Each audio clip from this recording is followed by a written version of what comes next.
Ucrania completa una semana de su incursión más grande en suelo ruso desde que comenzó la guerra. El ejército ucraniano dice que miles de sus soldados se apoderaron de cerca de 1.000 kilómetros cuadrados en la región de Kursk, ubicada al noreste de la frontera entre Ucrania y Rusia. El gobernador de dicha región rusa dice que es mucho menos el espacio ocupado, pero sí confirmó que los ucranianos se tomaron 28 pueblos y que ordenaron la evacuación de más de 120.000 habitantes tan solo allí. La invasión ucraniana también puede expandirse a las regiones vecinas de Belgorod y Briansk. Daniela Blandón nos cuenta más en el siguiente informe. Kursk. Esta región es el epicentro del ataque más significativo de un ejército extranjero en territorio ruso desde la Segunda Guerra Mundial. Abarca al menos una cuarta parte de una línea fronteriza de más de 1.000 kilómetros entre Rusia y Ucrania. Aunque es considerada zona gris, es decir, ninguna de las partes del conflicto tiene su control, toma más relevancia desde que el 6 de agosto las tropas de Kiev lanzaron un sorpresivo ataque. La región de Kursk ha sido elegida sobre todo porque era una región, por un lado, que no estaba muy bien defendida las fronteras. Digamos, Rusia tomó una posición por la cual focalizaba los operativos militares, sobre todo en las regiones internas de Ucrania, pero no había realmente creado estructuras defensivas eficientes a lo largo de otros sectores de la frontera. Y sobre todo también porque esta región se encuentra, digamos, la región de Kursk, que está en la línea de comunicación que une Moscú con la ciudad de Belgorod. Del lado ucraniano de la frontera se encuentra la provincia de Sumy, desde donde en los últimos meses Ucrania ha atacado desde depósitos de petróleo hasta otras infraestructuras militares rusas. Una central nuclear en la ciudad de Kurchatov es clave en esta región suroccidental, como también lo es un gasoducto en la aledaña Sudzha, desde donde fluye el gas natural ruso hacia Ucrania en dirección a otros países europeos. Para Volodymyr Zelensky, haber llegado a Kursk es una prueba de que la guerra no quedará en la impunidad. Para Vladimir Putin, el objetivo de su rival es ganar puntos ante posibles conversaciones de alto al fuego. Sin embargo, ambas posiciones negociadoras siguen estando muy alejadas, con Moscú buscando reconocimiento de sus conquistas territoriales y Kiev exigiendo que las fuerzas rivales abandonen su país.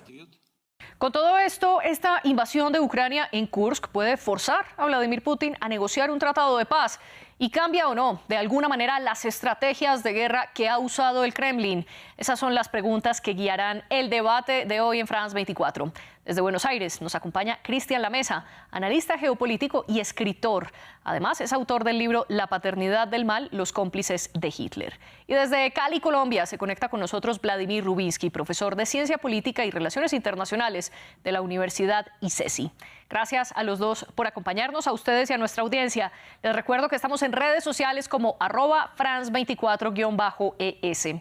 Y mi cuenta personal es @MariaClaguirre. El debate también está disponible para que lo escuchen a través de Apple Podcasts, Spotify, Deezer y TuneIn. Cristian Lamesa, bienvenido a nuestro programa. Comencemos por entender qué está pasando en Kursk y por qué hay tantas versiones tan disímiles al respecto. Hola, encantado de estar con ustedes nuevamente. Y bueno, creo que por supuesto que no hay que perder de vista que esta operación en Kursk por parte del régimen de Kiev sin duda busca un golpe de efecto. Yo lo calificaría un poco como manotazo de ahogado, buscando justamente revitalizar ese apoyo occidental que ya se está viendo bastante mermado, incluso ante la posibilidad bastante cierta de la llegada de Donald Trump a la Casa Blanca.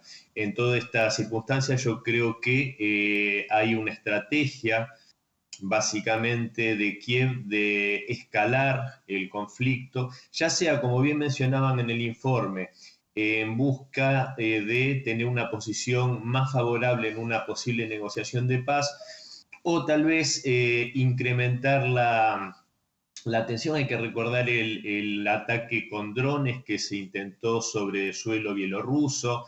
Entonces también puede ser una intención de expandir el conflicto y de empujar de una vez por todas, según las intenciones que yo veo por parte de Kiev, de involucrar a la OTAN ya de forma abierta en el conflicto. Vamos a analizar esta última idea, las otras las trabajaremos más adelante. También le doy la bienvenida al debate a Vladimir Rubinsky. Vladimir, un gusto estar con usted. Cristian mencionaba que para él estos son patadas de ahogado por parte de Ucrania, sobre todo para atraer la ayuda de la OTAN. ¿Usted está de acuerdo con esta postura? Bueno, muchas gracias por la invitación. En que yo estoy de acuerdo con mi colega es que obviamente Ucrania tenía que buscar algo que le permitiría cambiar una percepción dominante en las últimas semanas sobre el hecho de que la guerra no está llegando a ningún lado. Tampoco Vladimir Putin ha logrado sus objetivos. Estaba un avance lento por parte de Rusia, pero no era un avance tan significativo que podría cambiar el rumbo como tal de la guerra. Era una especie de stalemate, ¿sí? En este caso, lo que buscó Ucrania es básicamente encontrar un punto débil en cuanto a las posiciones de Vladimir Putin, sobre todo en el ámbito interno en Rusia, porque hay un efecto, lo que yo puedo observar ahora en Rusia, un efecto parecido a lo que produjo hace un año el intento del golpe del Estado o una rebelión, un putsch por parte de Prigozhin, del grupo Wagner, que demostró la debilidad de Vladimir Putin, cuya realmente posición en Ucrania como tal depende mucho si sigue las élites apoyando a Putin o no. Hasta ahora y después del comienzo de la invasión ha logrado apoyarlo. Pero esto, lo que pasa ahora, sobre todo muestra la debilidad de Putin para poder reaccionar a algunas incursiones como esta, lo que ocurre en este momento. Entonces, yo no creo que se busca expandir como tal el conflicto, buscar un mayor apoyo por parte de la OTAN o involucrar la OTAN. La OTAN tiene sus propios intereses en este conflicto, sino básicamente tratar de comenzar nuevamente es para que hay dudas sobre la estabilidad de la capacidad de Vladimir Putin de dirigir las cosas en Rusia. Tenemos entonces dos puntos de vista también diferentes sobre la mesa. Si Ucrania lo está haciendo como una última medida para atraer la ayuda de la OTAN y su involucramiento directo, o si esto es para debilitar esa posición interna de Rusia y concretamente del presidente Vladimir Putin. Cristian, ¿qué le responde usted a este último punto, a lo que plantea nuestro invitado Rubinsky sobre la posible debilidad y sobre todo una pregunta que está sobre la mesa y es ¿por qué Rusia no ha logrado contraatacar y recuperar el espacio invadido por los ucranianos en una semana? Bueno, en esto, por supuesto que también está el terreno de las conjeturas y de los análisis. Yo creo que vamos a verlo desde diferentes aspectos, lo que decía el colega Vladimir, respecto al tema de la debilidad o una aparente debilidad del presidente Putin. Yo en este sentido debo hacer notar que hace poco tiempo justo tuve la suerte de estar en Rusia en ese momento cuando fueron las elecciones presidenciales y justamente el respaldo de la población rusa se hizo más que patente con una participación popular enorme y, bueno, favoreciendo al presidente con un 88% de los votos. En ese sentido, yo creo que a pesar de esto, que reitero, yo lo veo más como un golpe de efecto por parte de Ucrania y que busca sin duda, uno de los objetivos es cambiar el humor social, poner a la gente, para decirlo de un modo llano, en contra del presidente Putin, pero al mismo tiempo, conociendo un poco la idiosincrasia del pueblo ruso, es un pueblo que tiene muchísima memoria y en particular hacia el presidente Putin tienen un especial aprecio y amor porque no olvidan lo que el presidente hizo en estos últimos 24 años después de la desastrosa década del 90 para Rusia. Entonces, en ese sentido, yo creo que al contrario de poner al pueblo en contra del presidente Putin o de mostrar cierta debilidad, al contrario, hacen que el pueblo ruso se enoje aún más y lo que sí considero que hay muchos sectores, amplios sectores de la población rusa que están pidiendo acciones más contundentes contra los considerados enemigos occidentales.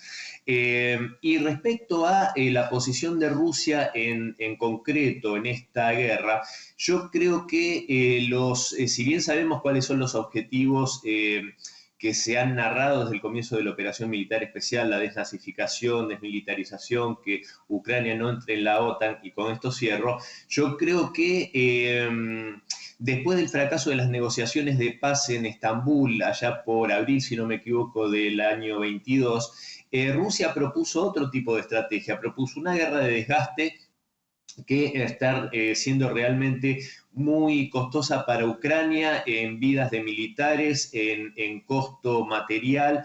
Hay que recordar que mientras Rusia hizo una sola movilización, Ucrania creo que va por la 12ª, 14ª movilización.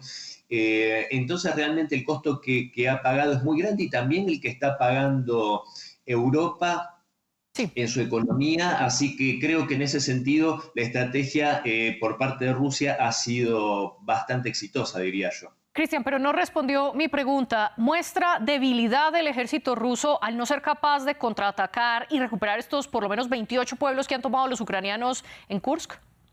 Perdón, María Clara, es cierto, me pasé por alto esa pregunta. Yo creo, ahí hay otra teoría que marca que es muy posible que esto es una teoría, algunos informes a los que yo he accedido, pero es pura especulación, que decían que Rusia sabía de esta posible incursión, pero también es una forma, de alguna manera, de utilizar esto como un argumento válido para incrementar o pasar a otro nivel en el enfrentamiento ya que hay que decir que en muchas interceptaciones de comunicaciones se han escuchado muchos angloparlantes, se sabe que han sido dados de baja incluso alrededor de 50 asesores franceses y británicos en esta operación. Entonces yo creo que en realidad el ejército ruso creo que está respondiendo de una forma contundente y lo que no están haciendo es derivar tropas de otros frentes hacia Kursk, sino que lo están cubriendo, por ejemplo, con tropas de Ahmad, de chechenos, para no bajar la intensidad en otros puntos del frente donde se sabe que están ejerciendo una presión grande, como por ejemplo Kharkov. Entonces, en este sentido, yo creo que más bien estaría pasando lo que pasó, y con esto cierro, en Bakhmut y lo que pasó en otros frentes donde terminó cayendo Kiev en las trampas que le proponía Rusia. Usted decía que esto lo que hace es fortalecer la imagen del presidente Putin y que los rusos lo que harán es respaldarlo. Al respecto, el mismo mandatario Putin dijo que la incursión ucraniana en Kursk había hecho aumentar el número de voluntarios que querían prestar su servicio al ejército ruso. Vladimir, ¿qué responde usted al respecto y sobre todo al argumento que plantea Cristian de que esto fortalecerá la imagen de Putin? Hay que tener cierto escepticismo sobre los anuncios, en este caso tanto de Ucrania como de Rusia. ¿Sí? Vladimir Putin siempre ha aprovechado una posición cuando nadie atreve a decir a él, muéstranos evidencias o realmente dónde están las cosas que usted dice. ¿Sí? Lo que mi colega estaba hablando sobre el apoyo popular para comenzar las elecciones en Rusia no eran ni libres ni competitivas, era una especie de ritual. Alguien que atreva a decir las cosas al contrario de lo que dice Putin, por ejemplo, nombrar la operación especial sí, como una guerra. No sé si mi colega va a utilizar la palabra guerra, porque si va otra vez a Rusia por enfrentar una condena, sí, le pueden meter a la cárcel por decir la palabra guerra y no la operación militar especial. Entonces, de allí lo que nosotros no tenemos es el acceso a una información objetiva, inédita, que nos puede decir si efectivamente se aumentó el número de los voluntarios o es una cosa de la propaganda rusa, como ha ocurrido en muchas otras ocasiones. Lo que sí es cierto y lo que podemos ver en los informes de los medios independientes no controlados por el gobierno del señor que está en la pantalla, es básicamente que la población de estas zonas se siente completamente abandonada. Hay mucha inquietud por parte de estas personas que tienen que abandonar sus casas y que sienten que el gobierno ruso les básicamente abandonó.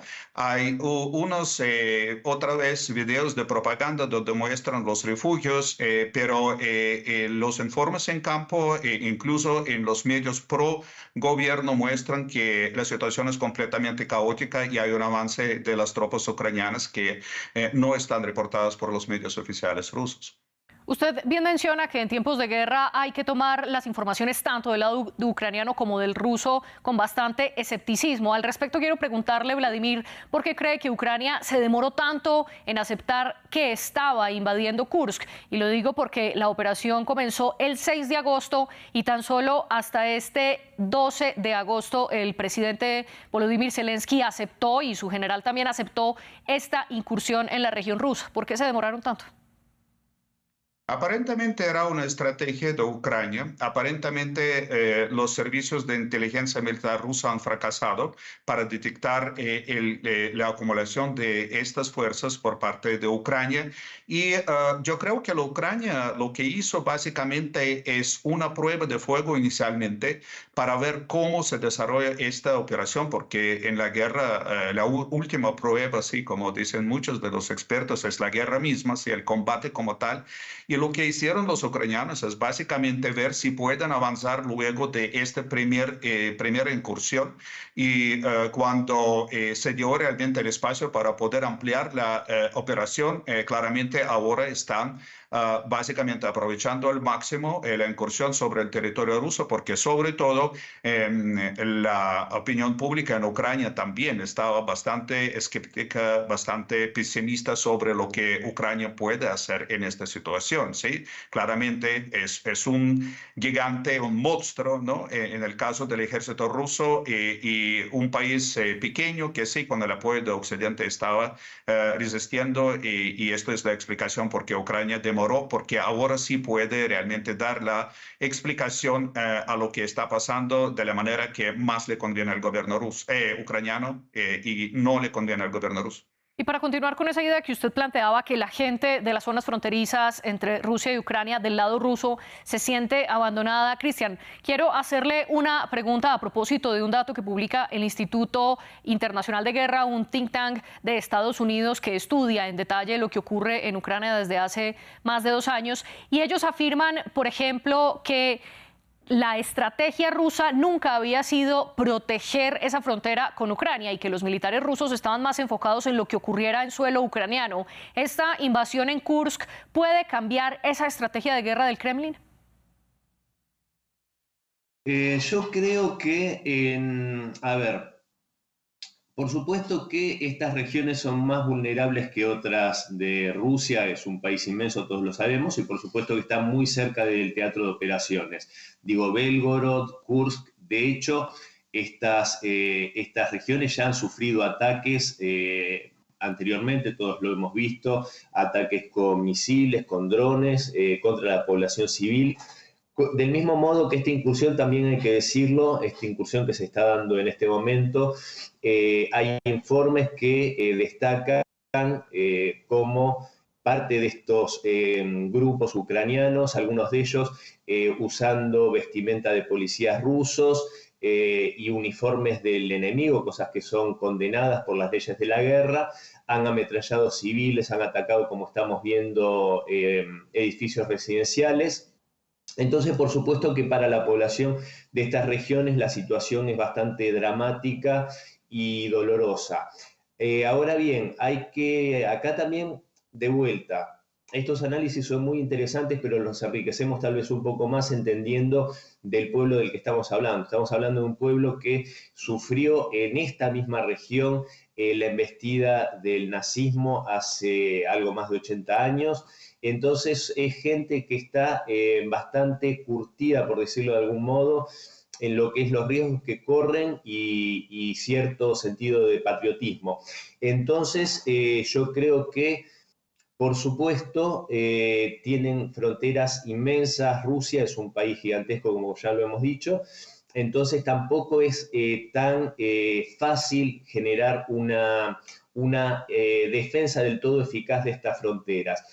Sin embargo, se sabe, también han habido informes como los guardias fronterizos han presentado batalla y han resistido de una forma bastante eficiente en muchos puntos, en otros han logrado penetrar las fuerzas ucranianas, pero como también bien se destacaba, priorizando la evacuación de la población civil.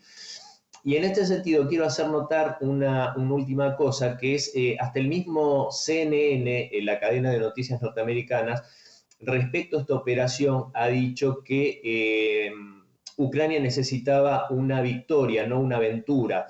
Es muy poco realista que se pueda obtener algo a través de esta acción, y yo creo que simplemente va dirigida a esto que estábamos hablando antes con el colega y contigo, María Clara, generar un cambio de ánimo en la población que yo no veo que vaya a ocurrir. Y precisamente frente a qué cambios puede generar esta incursión en Kursk, quiero preguntarle, Vladimir, si usted cree que obligará esto a Rusia a poner más militares a cuidar la frontera, aunque como bien lo decía Cristian, Rusia es un país inmenso que comparte más de 300 kilómetros de frontera con Ucrania. ¿Es posible proteger todos estos lugares? La guerra de Rusia contra Ucrania comenzó en febrero del año 2022. Estamos en agosto del año 2024. Para comenzar, nadie pensaba que la guerra iba a durar tanto. Hubo varios pronósticos. El mismo Vladimir Putin y su élite que tomaron la decisión sobre la invasión del territorio de un país soberano, independiente, pensaron hacer un blitzkrieg, ¿no? Con todo su rechazo del nazismo, pero algunas de las tácticas son muy parecidas a lo que usaba la Alemania durante la Segunda Guerra Mundial. Ese blitzkrieg se fracasó, no hubo ninguna toma significativa en este caso, comenzó, como dijo mi colega, estoy de acuerdo en este aspecto, una guerra de desgaste que Rusia consideraba que va a realmente permitir a Vladimir Putin poner el ultimátum al gobierno de Ucrania para aceptar las condiciones tal y como él piensa deben ser estas condiciones. Lo que pasa es que a pesar de un crecimiento de la economía rusa como una droga, ¿no?, que fue inyectado con el aumento de los pedidos de la guerra, tiene realmente un pronóstico reservado. Para Putin el próximo año puede ser realmente muy difícil porque esta droga ya deja funcionar. La economía que está creciendo gracias a los pedidos de la guerra no puede crecer constantemente. Entonces, en este caso, yo creo lo que ocurre ahora puede realmente tener un impacto, no inmediato, pero sí un impacto a mediano plazo que básicamente muestra que Ucrania, a pesar de toda desventaja que tiene en este momento, la falta de realmente los hombres, la fuerza viva, también desgaste de la población. Los ucranianos están cansados de la guerra, por supuesto, en una manera mucho más significativa que los rusos, porque Ucrania es mucho más pequeño país. Yo creo en la última, sin embargo, esto puede ser uno de los factores que puedan acercar el momento cuando efectivamente vamos a ver públicas las negociaciones de paz, porque posiblemente hay algunas conversaciones que tienen lugar desde ahora.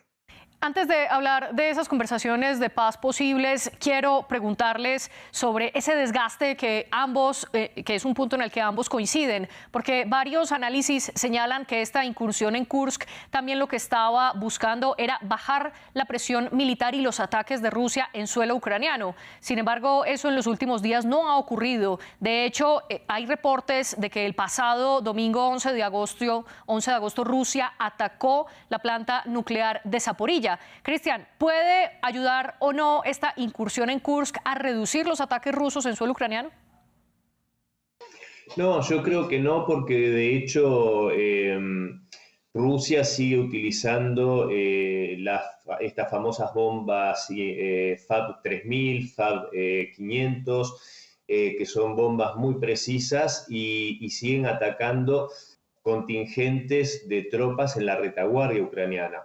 Esto, por supuesto, yo hice alguna mención al respecto, que parte de la estrategia era que Rusia redireccione tropas hacia Kursk para bajar la presión en estos frentes, cosa que no va a ocurrir porque Rusia tiene suficiente caudal militar como para no descomprimir en el frente para poder hacer frente a esta incursión en Kursk. Respecto a lo que mencionabas, es bastante interesante respecto a la planta de Zaporozhye, la planta nuclear, porque también hubo un ataque de Ucrania a la central nuclear de Kursk, un intento de ataque por lo menos.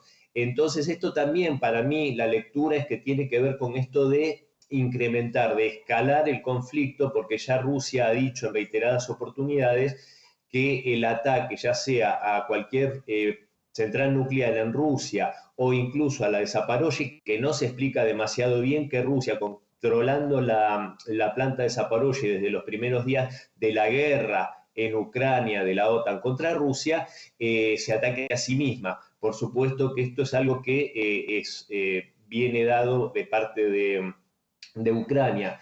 Así que en este sentido, yo creo que no solo que no va a descomprimir el frente, sino que se corre el riesgo de una escalada, ya que, como estaba diciendo, Rusia dijo que cualquier ataque a una de estas plantas nucleares iba a ser considerado como un ataque nuclear de parte del enemigo y respondido, por supuesto, con este tipo de argumentos nucleares por parte de Rusia. En efecto, Rusia confirmó que los ucranianos habrían atacado la planta nuclear de Kursk que usted menciona y sobre todo una de sus 4 torres nucleares. Vladimir, quiero preguntarle al respecto porque Cristian dice estas acciones y esta invasión en Kursk lo que hacen es escalar la guerra y paradójicamente cuando el presidente ucraniano Zelensky afirmó y confirmó su operativo en Kursk, utilizó esta frase textual, dijo: Ucrania siempre ha querido la paz, pero si siempre ha querido la paz, ¿por qué ahora pasar a suelo ruso e invadir Kursk? Porque precisamente Rusia invadió a Ucrania. Sí, Rusia está continuando con esta guerra durante más de 2 años. El presidente Putin no reconoce el derecho como tal de Ucrania para existir como un Estado independiente, niega la existencia de Ucrania desde su propio inicio, ¿no?, de esta guerra. Entonces, claramente para los ucranianos es necesario poder demostrar que siguen combatiendo, que siguen teniendo posibilidad de tener alguna iniciativa en esta guerra, ¿sí? Porque la guerra puede ser analizada desde varias perspectivas, tal y como dijo mi colega, desde una perspectiva geopolítica, geoestratégica. Pero esta guerra también es la guerra de símbolos, es una guerra de emociones.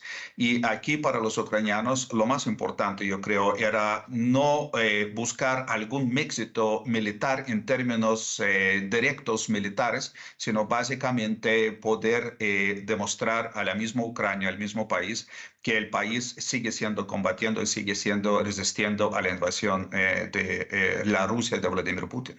Y en ese símbolo que usted explica quieren mostrar los ucranianos de que todavía tienen fuerza para atacar a Rusia, Cristian, ¿esto puede acercar o no una posible negociación de paz entre los dos países?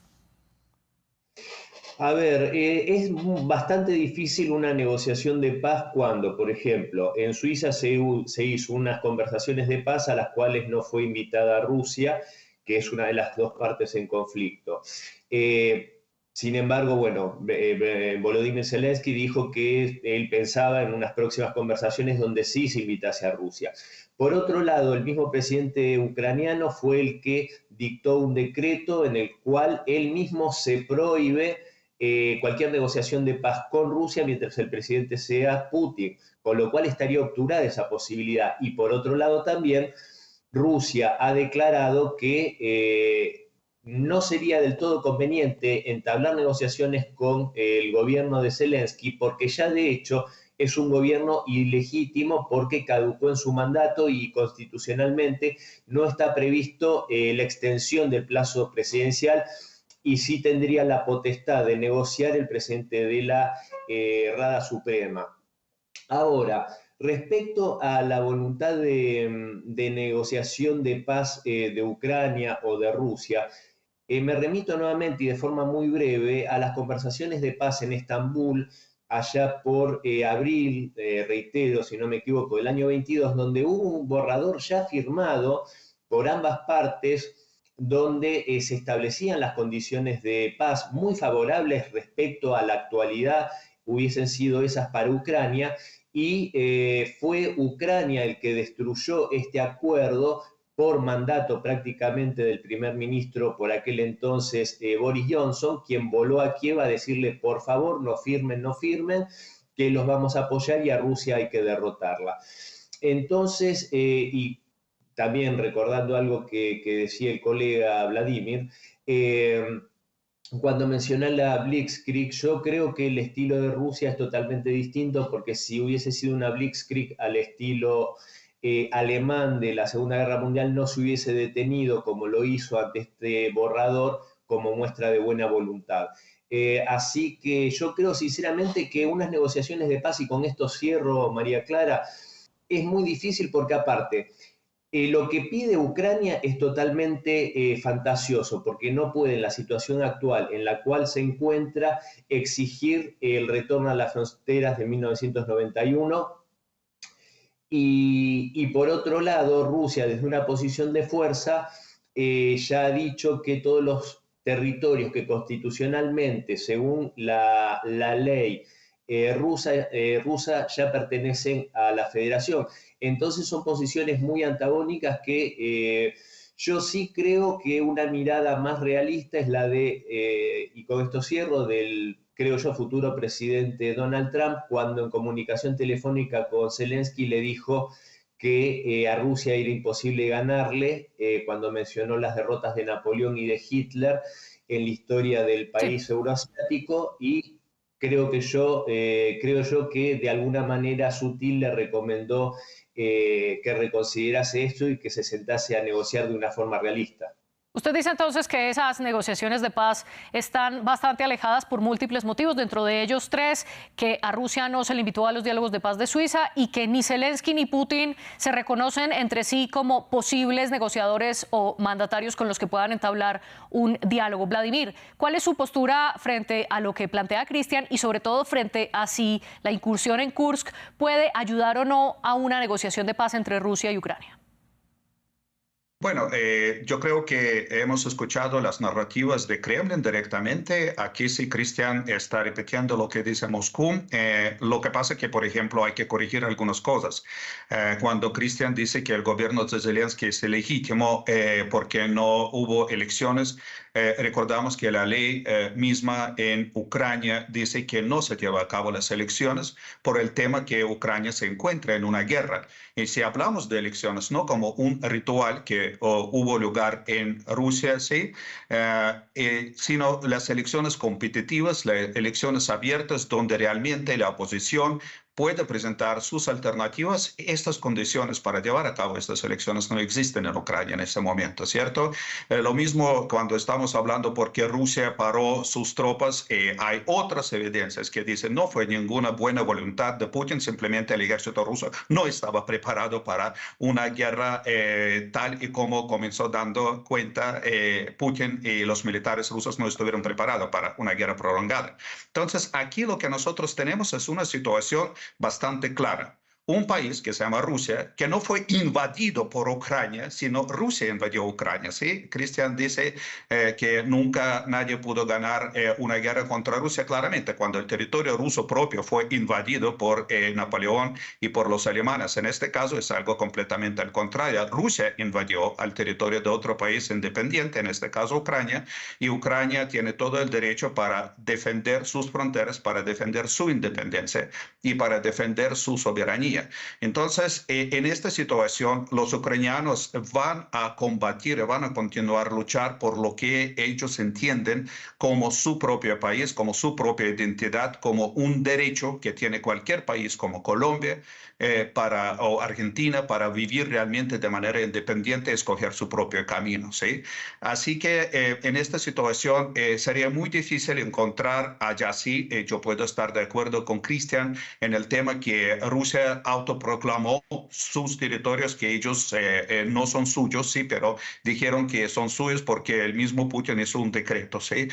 Así que en este sentido, cualquier otro país puede declarar, tenemos un país como Venezuela que intenta declarar el territorio de otro país, sí. Así que yo creo que nosotros vamos a encontrar una situación muy difícil y es imposible en este momento decir cómo va a ser el futuro de este conflicto. Cristian, muy brevemente, su réplica a lo que le dice Cristian y sobre todo en una frase, ¿qué significa entonces la invasión y la incursión en Kursk y qué se puede esperar para concluir nuestro programa?